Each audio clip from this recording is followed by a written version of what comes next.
We're outside today for the Scouting Report. Week 5, State Journal Register Sports Writers, www.wsjr.com. View us every week. Dave, high school football this week. We're getting into gut check time, as they like to say. Triopia and Route. Big game, big one in 1A, couple rated teams with WIVC. Yeah, I mean it's a big rivalry anyway. So I'm not going to say throw out the records because they're both 4-0, so we're not going to throw those out. Route is coming off a big win over Brown County last week. Kind of a 3-week sequence of key games in that division. Both teams, I think Route finally gave up 3 points last week. The first 3 points they've given. I think Triopia is coming off two shutouts.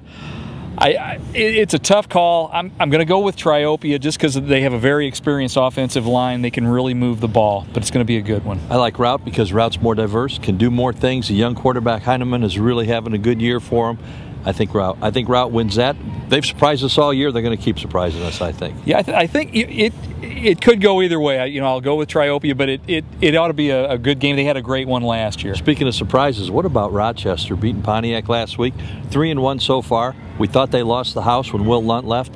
Derek Leonard knows what he's doing out at Rochester. Absolutely. They go up to Pontiac last week and they ran the ball. As Leonard said, that was very un-Rochester-like, but we figured out we could move the ball. They host Fairbury Prairie Central this week. Prairie Central, they were winless last year. They're 2-2 this year. I think one common opponent. Prairie Central lost kind of convincingly to Mahomet last week. Rochester had a decent game at Mahomet. I think I'm going to go with the Rockets again. I like the Rockets too. Rockets at home.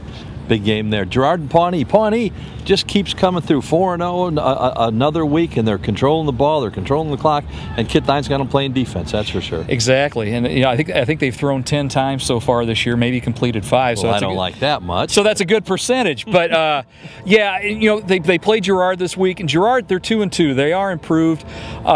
They come off kind of a lopsided win over Kincaid. I think they also beat Riverton. Everybody does that to Kincaid. Well, yeah, and they beat Riverton. They capitalized on a lot of turnovers. I think I still got to go with Pawnee. They're just running a really successful, very simple offense. Got things taken care of at Pawnee. I like Pawnee too. And the last one we're going to talk about, Athens, Havana in the West Prairie Trail, whatever division they've got out there. They're in one of those divisions. Athens just a couple points away from having a pretty doggone good record. They're 2-2 anyway. They're 2-2. This is only their 3rd varsity season. They lost a fairly close game to Plains, another surprising team a couple weeks ago. Havana lost to Plains by a little wider score a couple weeks ago. I think I'm going to go with Athens in this one. They're playing at home. I think they're just getting a lot of confidence. They've shown some balance, both running and passing. Havana's more of a running team, but I like Athens at home. Maybe Athens is a 10th team in the Central State A Conference. Well, let's give them a couple years, but we'll see. They got a ways to go. And let's give us a couple years, too, because we'll eventually get this. You've been watching the Scouting Report on www.sjr.com. We'll be back next week.